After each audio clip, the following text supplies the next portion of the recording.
Hello, everybody. How's everybody doing out there today? Happy Hump Day. It's Wednesday. And tonight we're going to actually have a little bit of fun, doing something a little bit different. We're actually going to talk about the Culture Report. It's a show we've done before in the past. We're going to revive it tonight. And, Uncle Leroy is going to be on here shortly. But before we actually do that, again, Culture Report, there's going to be an opportunity for us to kind of kick back a little bit, learn a little bit about us, a little about you all, and find out why we are the way we are as fans. And without further ado, I guess he battle tested, don't fall through the traffic. What's Hey, happening, man? wait, he's talking about me. I'm right here. Like, hello, I'm right here. This is dude Uncle Leroy. Don't say the Leroy without the junior. Man, I am not about to miss the beginning and the ending of our season one. So, True that, true that. man, great. We actually had the opportunity to bring back the culture report. Man, this was a favorite show of mine. So, I can't wait to talk about how I grew up to be a Saints fan. Yeah, yeah, yeah. I bet you got a story to tell for that one. Of course. Well, let's go ahead and jump right in it. So we're going to start with you first, obviously. So you already said you're a Saints fan. So let's look at it from a perspective of who describes you as a fan. Who's Uncle Leroy? So we know the Saints are your favorite football team. Basketball, baseball, any other favorite teams you have out there? I'm a homer. So all things New Orleans, I'm a fan of. Even the baby, the baby dolls. They got a baseball team. Oh, that's it. But it's the king cake babies. Okay, okay. Oh, King So Cake, baby. Okay. yeah. So it's a minor league baseball team, but because if if your team, I'm a homer, like I said, if your team, if your hometown has a team, support it. Definitely. You know what I'm saying? To me, that's the idea of a homer. Now, how I became a Saints fan is because I played park ball for Digby Eagles out New Orleans East, and I played football. So Okay. we had, I played all sports: basketball, baseball, track, and football. Okay. But Okay. so yeah, Uncle Leroy in my younger years, you know what I'm saying? I've been around a few times. But we had Benny Thompson. He was a cornerback for the New Orleans Saints at the time, and he was also my friend's uncle, Benny Wilson. So he came and talked to us about sports and everything in his career. So at that point, it was like, man, that was pretty cool. And then I also, because I was pretty quick, it was number 8. I think it was, I forget his name, Perriman, but they used to compare me to one of the Saints wide receivers. So that's one of Okay. the that's how I got started in my early years. And of course, Joe Tuchahorn Horn, he came to my school, John McDonough High School, and he spoke. So, There's that's the what, connection. yes. So that's why Joe Horn is my favorite football player. Okay. Okay. Okay. I see. I Because, see. because to me, if you're a fan, you have to have a connecting moment. You know what I'm saying? Like, I get if you're a homer, okay, you get a pass. But if you say you're a fan of a team, I want to hear how you became a fan. Like how, what happened in life. It had to be an experience either from the team or from a family member that made you a fan. Facts. So for me, mine was I might have been maybe I guess I've been 3.5, almost 4, and I can vividly Mhm. remember this. It was snowing, and my dad. I remember him carrying me over to my grandparents' house to watch the Super Bowl, and the Cowboys were playing the Broncos in '77 in the Super Bowl for '77. So Ooh. I remember him carrying me in there, and I had on my cowboy jacket, a cowboy shirt, and everybody in the house had on cowboy stuff. So that was my Mm. introduction to to my favorite team, and I always have that memory burning, embedded in my head. And I'm a But, homer like you as well. I'm gonna tell you what's funny because a lot of and I've noticed because I posted in our group Sports Talk with Friends a couple times, like what made you a fan? And it's like, and I noticed the trend.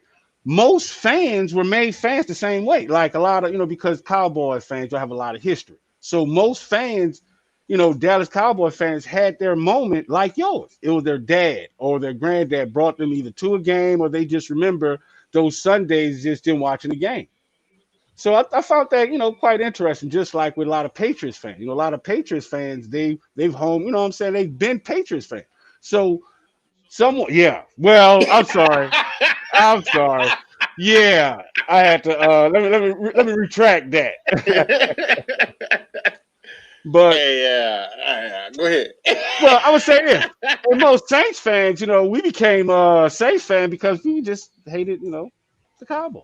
Because somebody in our family was a Cowboy fan, so it was like, you know what, we're gonna go with the Saints, or at the time, the 49ers. A lot of Saints Okay. fans, a lot of New Orleans, and earlier times, New Orleans, they had a lot of San Francisco fans. San Francisco with the team in the 80s. So I can definitely see why. That's when they have Joe was out there doing his thing, a young Rice. I can stand being a fan then. And the correlation nowadays, Taysom Hill, Steve Young, same school. Man, get out of Am I here. reading? That's a stretch.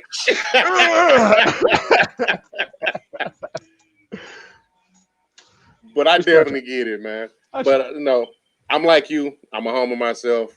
I remember, the Mavericks. See, all my teams, I remember the worst of them. And I've been a fan since then. So I remember the 1-15 Cowboys. I remember the game where Troy Aikman got sacked. I don't know how many times. But I remember people like, just take him out. He's going to kill that man. The Mavericks, at one point in time, the Mavericks were the worst franchise in all of sports for a decade. The whole decade of the 90s. They were the worst franchise. So I remember those tough times. The Rangers, you know how it is. When they finally made a World Series, I treated it like we won it. Pop champagne and everything. So I became a Rangers fan because the coach, the black guy, he went to John McDonough. He's from New Orleans. So that's what really made me become he played. Yes, sir. He went to John McDonough Senior High, which is I'm an alumni of in New Orleans. Okay, so, that's what's up.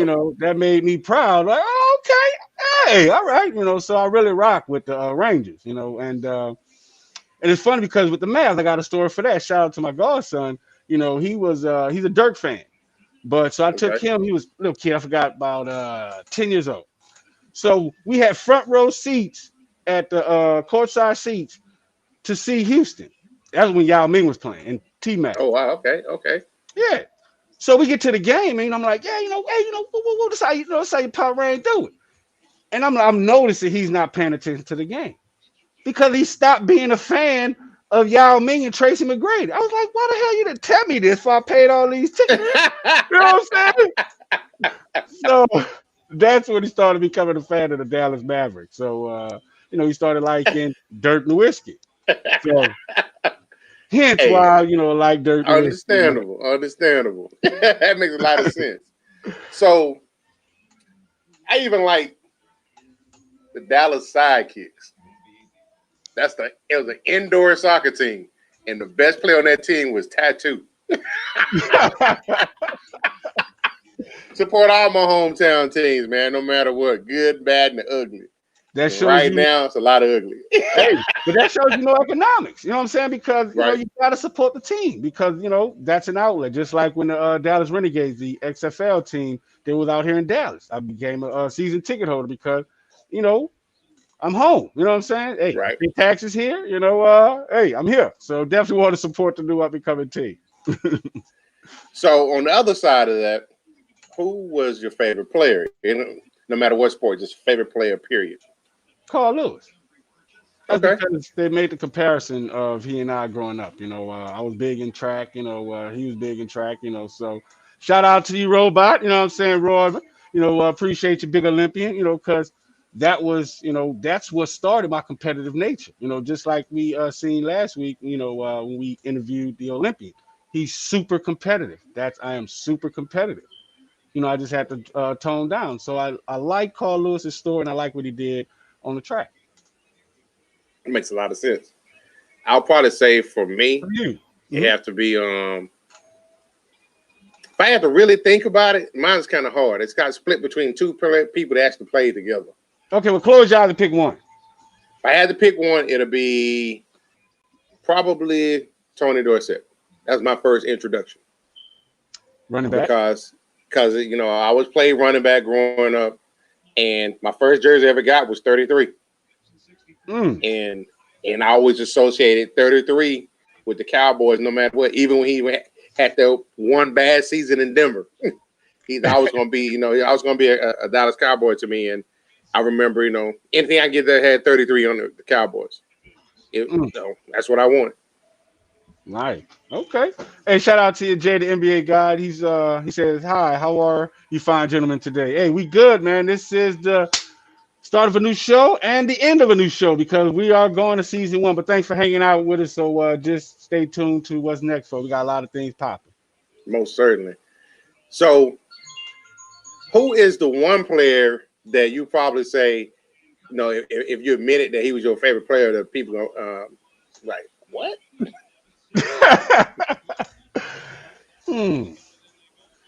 Joe Tucci Horn. I mean, that's my guy, man. Shout out to you, Pasa. You got me feeling like I'm in New York, but that's my guy, because but I don't see anyone else because I'm not, not a big favorite player guy, like unless it's fantasy football, because my favorite player I got to know about, you know what I'm saying, and not just know what's published on the news, I don't know what they do. So, even though Joe Tucci Horn is in the, he's having some issues right now in the media. True that. Hey, same here. You know what I'm saying? Like, look, it happens to us, man. Exactly. But at the end of the day, the dude had a good heart. He gave back to not just any neighborhood favorite player. Okay, I can see that. How about you? I had to say, for me, it's probably not a surprise, but it's probably the reason why it would be a surprise. And to me, he's the greatest Maverick in my eyes, Michael Finley. But what's the connection with you in basketball?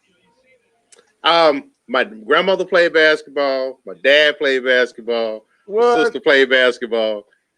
Basketball and track was big in my family. It wasn't too many. If I could think off the top of my head, on both sides of my family, I can probably think of maybe, other than me and my brother, one other cousin, a distant cousin that actually played football that I know of. Wow. Everybody else played basketball and track. But for me, it was Michael Finley because a lot of people don't remember. I'm a big underdog fan. And Finley came here on the Jason Kidd trade. And he was all we had until Dirk got here. And the only recognition that he was getting around the league at that point in time, because he was still a young buck, was he was the Iron Man. He played a lot of minutes. I think he led the NBA in minutes for like 3 or 4 years consecutively. Yeah, you had to. It was all y'all had. And I know at the end of his career, even though, shout out to Finn Dog when I got my ring in San Antonio, but I remember the big front page article in the sports page. And I was on the front page, actually. Goodbye, Mr. Mayor. So he was all we had at that. Dirk wasn't Dirk. Steve Nash wasn't doing Steve Nash type of things. But all we had was Finn Dog. At that point in time, he was an elder statesman. I wish he could have got a ring here, but I'm glad he did get a ring, though. But he's helping on my franchise right now in the front office, so it's all good. Look, you know what I'm saying? Well, my mom used to say, if you don't get in the rinse, you get in the wash. It took me a long time to understand. That's wisdom and knowledge, man. I'm going to sting you with one, though. So I think I already know it. So might not be too much of a surprise. Hold on. I'm trying to look for the cues. Like, wait, what are you at? What are you at? You got me nervous. Who's a rival team you really dislike? Falcons. Because they're in your division? Because they suck. I'm a winner. Like, you know what I'm saying? And, I don't, of course it came on my radar because how they handled the Michael Vick situation. You know what I'm saying? So they could have done that better. You know what I'm saying? And aside from them being a divisional rival, they losers. You know what I'm saying? Like, and they went and copycatted the New Orleans Saints Mercedes-Benz Superdome. They go out there and build the Mercedes-Benz Superdome. You know what I'm saying? Like, be genuine. Like, get your own stuff. Like, I don't like them. Get them out of here. That's who I really dislike. Like, I just like trolling the Cowboys and, just pressing against y'all, kicking y'all cake. But I really dislike. You get out of character real fast. Exactly. And I'll be like, Except this guy. Hey, look, I'll be like, cameras on. Let me get some footage. But I would say I think it's the Philly for y'all. But am I right? Or am I wrong? Nope. Who you I was gonna dislike? say, I'm gonna say one word. Houston. Pick a team. Yeah. Pick a team, man. Because some say Houston is the real Texas. You know? Pick, and those some people probably have a Houston area zip code. Hey, you know, I wasn't gonna say all that. You know, It's kind of weird though. Houston, like, any team, and my wife supports Houston teams. So when they beat the Cowboys, when they opened up that stadium as a franchise team, when Quincy Carter's a quarterback and they beat us, open up the franchise, she almost got me out of character that night. I was hot. I can tell you still remember the highlights till this day. Boy, that's because she rubbed a little salt in the room over the weekend. So what did she say? Hey. So after that Cowboy beatdown Monday night, she comes in, did that to score. I think at that point it was like maybe like 28-3 or something like that. She sits down, she's like, 28-3, huh? I'm like, yeah. She said, okay. How did Texans do this weekend? I said they lost, but I picked them to win. They lost in overtime. Or they lost in overtime, which means they went to overtime.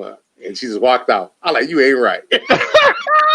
But hey, since we're on this 28-3 kick, once again, these damn Falcon fans, they blew the Super Bowl. That's right. That's right. You know what I'm saying? I tell you, they losers, man. Like they can't win. Like, hey, I just can't get behind a loser. But shout out to your sisters, for trolling. You know what I'm saying? We be trolling. Keep them trolling. That's why she only has one item in the game room, and it's a Houston order placard. That's it. Oh man! And she bought a Texans cup a couple of weekends ago, and she kind of like snuck it in the basket. And I looked at it, what's that trash? But of course, we got it.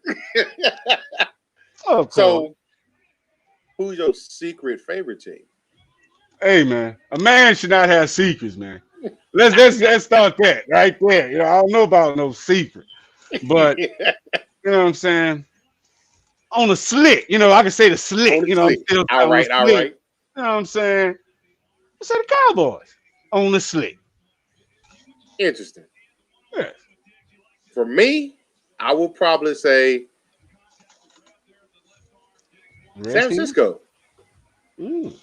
So I was the big Dwight Clark fan at one point in time. And you know what's funny? And like for years, I always thought, I was a young kid, didn't really pay attention. And TV resolution wasn't that good back then. But for years, I thought Dwight Clark was black. I was talking about that. You watching TV in black and white. Yeah, I did. Thank you, Grant. Appreciate that TV as a kid. But yeah, man, it was San Francisco. I already knew Joe Montana, Jerry Rice, Steve Young, Charles Haley, Tom Rathman, Roger Craig. Hey, I was like I said, I was a Niners fan, because like I said, it was big back in New Orleans. Up until, like that's old school.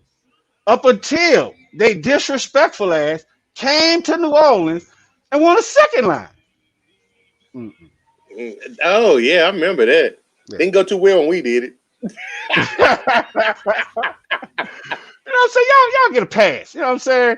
The Niners, nah, bro. Y'all come too far for this bullshit. Oh man, that's a good one. So before we get ready to get out of here, last one for you. What do you miss from your childhood as a fan? Pitch up tackle. Well, I'm sorry. That's and it's funny. I was driving today, and I see some kids playing, inside the apartment somewhere. And I was driving like, man, are they tackling each other? But it's good to see that though. Exactly. I don't know how good it is right now, but Right, you know, I was just driving out by the like, plan. oh, okay, like, hey, what the fuck got no mask on? But you know, as far as with sports, the one thing that I missed is just the involvement with the sports teams. You know, back as a child. You know what I'm saying? Right. I really don't see right now because everything it seems like it's a publicity. Everything's for charity. Everything's for this, and not a lot of NFL players are at the parks like that to actually I agree. give back. They're there to recruit. You know what I'm saying? Yep. So it's like the narrative has changed, so that's why, that's what I miss. These genuine interests in the parks, in the up and coming, because now it's become a marketplace. That's what I miss. The I involvement. agree. The whole it's a business now. Exactly. You remember growing up, your favorite players played on the favorite teams almost forever. Right. Right. And when you thought of this player, you thought of this franchise. And you would see them out because a lot of them had they had to get jobs in the off season. Mm-hmm. So you can see them out in the community. You see them at the local grocery store, in the park, hanging out with the kids, whatever the case may be. And then some grocery stores in New Orleans that we were so bad. Sorry to cut you off. And Win Dixie, you can win you some tickets to the game. Hey, I can relate to that. Hey, I remember away tickets at the grocery stores. I remember they couldn't give them away here. And I remember we had to listen to the game on the radio because we blacked out. Yeah. Hey man, that was up until like 2010 for the state. We just got us a easy deal. But yeah, exactly. Stuff like that. The thing that you have to do to create fame. You know what I'm saying? Like that. Because now it's like, oh, you can't watch it on TV. I'll watch it on my iPad. I'll watch it on something. I'll stream it. You know what I'm saying? Can't live in the moment. Right. It's carefree now. You know what I'm saying? But it's like, oh man, I got to tune to find a radio station. Hey, what radio station play the game? You know what I'm saying? Like all these things you got to do to get the game. But now it's just so accessible to where, it's like watching the stories. Average person can get your favorite team gear, the jerseys, the hats. Now it's like expensive. Mm-hmm. You got to watch out for knock off this, knock out that, and you want it to be authentic. You got to pay extra for it. Who cares? When you were younger, if you had your favorite team logo and whatever number you like, you was rocking it. You don't care if it was knockoff or not. That's your team. And can't nobody tell you anything else. Exactly. Stuff like this. Incentive. That's what I'm saying. And that's how the local community got involved with the team. That's what I'm saying. Like we used to do stuff like that too. They'll probably print your receipt with a certain, a discount. Exactly. Listening to Jerry Jones, keep treating it like a business, man. I'm tired. 25 years and counting.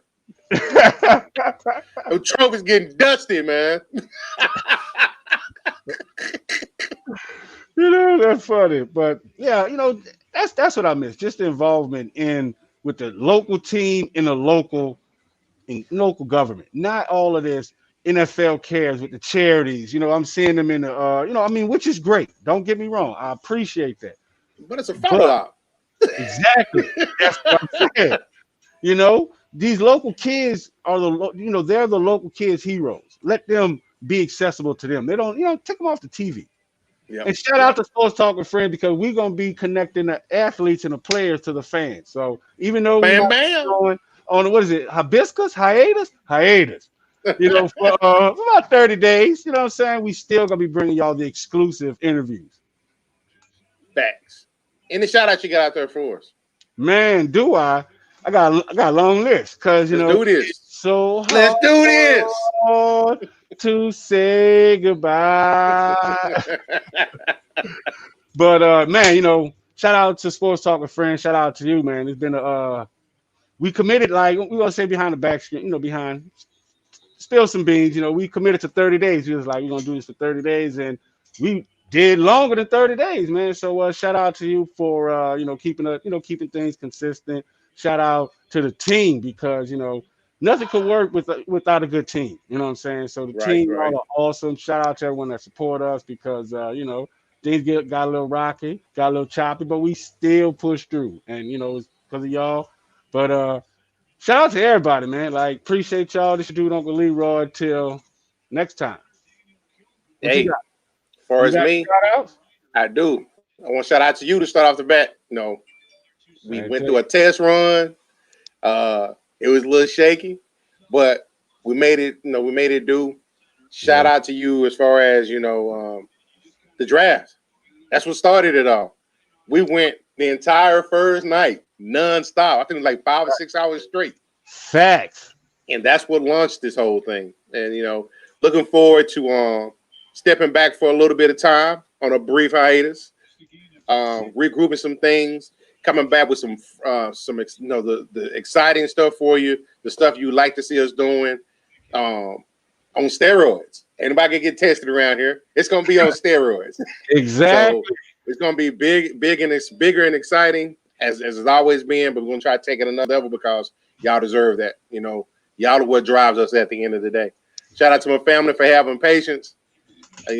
Wife will be on it all the time. Appreciate you. Kids tune in when they can. Thank y'all very much. And at the end of the day, man, this is fun. This is just like it's just talk. It's kind of interesting that we ended it like this. Is by saying stuff we missed as a kid because they did it because they love to do it, and we do this because we love to do it. It's a lot of fun. We're learning along the way. We're learning our listeners and our viewers and our members, just like y'all learning us. We're having just as much fun as you are. So let's keep it going. We're still gonna be active in that group as always, but we're gonna come back. We're gonna hit y'all with some bangers. Guarantee that. But at the end of the day, appreciate y'all. Love y'all. Make sure you tune in Friday. We got Chris Owens, former NBA player, international player, and Duncanville Panther. We're gonna do this for y'all.